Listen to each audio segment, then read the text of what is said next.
also like to extend my sympathies to the Fitzgerald family and indeed to the Fianna Fáil family on the loss of Liam Fitzgerald. And I also want to welcome into the gallery this afternoon Councillor Jason Murphy from Waterford and his fiancée, Nicola, who recently got engaged. And you're very welcome here today as guests of Oireachtas. So look, I rise today to highlight two stories from the United Kingdom that are of relevance to us here in Ireland. They are connected by a common theme that we must be very wary of certain ideas of Irish exceptionalism, and we must stop thinking it won't happen here. The first story concerns the current reforms being proposed to abortion laws in Westminster, which would effectively allow for total liberalisation up to birth. The UK has some of the most extreme abortion laws in Europe. Its 24-week limit is double that of nearly every other European country, where the cap is typically 12 weeks.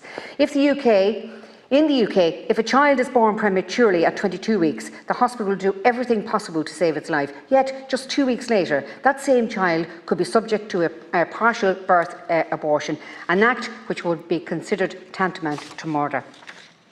Still, British abortion activists continue to insist that these laws are insufficient, ignoring the majority of the UK voters who believe the current laws are either adequate or too extreme. Here in Ireland, the people consented to the legalisation of abortion on the understanding that we, as a nation, would take a measured and moderate approach. We must honour that promise and not override the will of the people, as has happened too often in the UK. And increasingly here. In fact, we should be having a real and honest discussion about how to reduce the number of abortions in our country.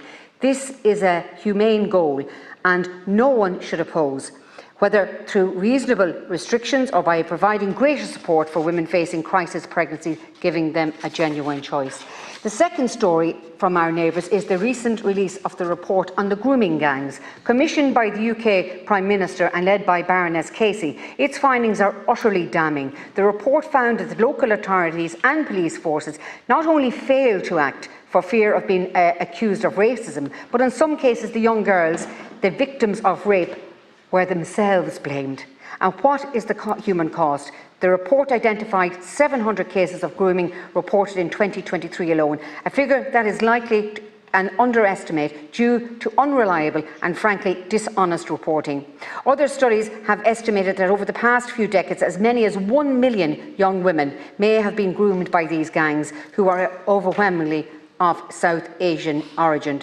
Let us be absolutely clear. This is horrific crime on a sickening scale, enabled by a culture of so-called political correctness, conformity and stifling of open debate. Members of this House, when we look to our own country and see that someone who raises concerns about crime or migration is labelled far right, when we see the media freezing out certain voices, and we see politicians in these houses refusing to engage with accredited media because of their political views, we must recognise that this culture is all too present in Ireland today.